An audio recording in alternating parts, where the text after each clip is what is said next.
spent forever making this dress. I want it to look as nice as possible.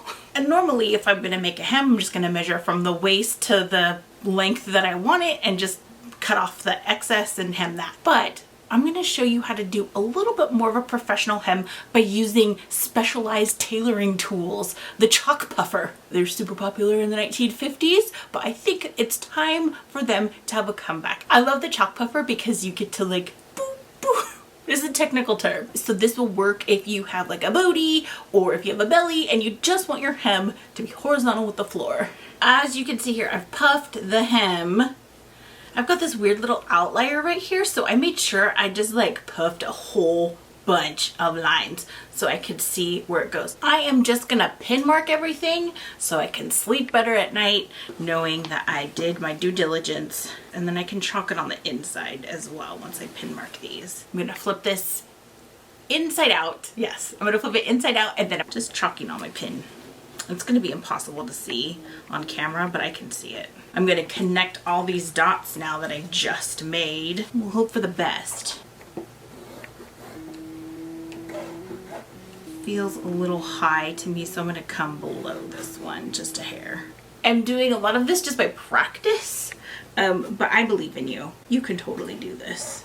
There, my line is done. I'm going to kind of take it all in at this point and make sure it looks good. I feel like I'm okay with how this is looking. If it had any weird bumps or, you know, corners, I would be a little more concerned, but it looks like it's a pretty even Stevens line. I can't just go cutting this off right here. I'm going to add 1.5 inches for my hem allowance. I'm going to do the same process to the back, so I won't bore you with the gory details of that. I can't find my seam gauge. I have to stop here and find my seam gauge. Oh, I've looked everywhere, I can't find it. So, ruler and sadness it is.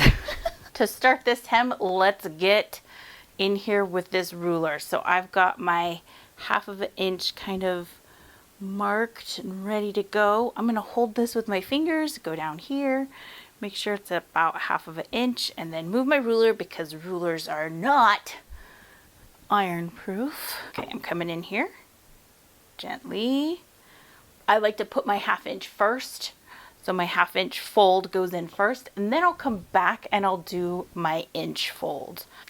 It's going faster than I thought. I was just being a diaper baby about having to use the ruler and not a seam gauge. If you see here, this is a little bit raised, so I could just, you know, I'm gonna kind of ease that in. It's going to like be pushed to one side and sort of create a small little tuck.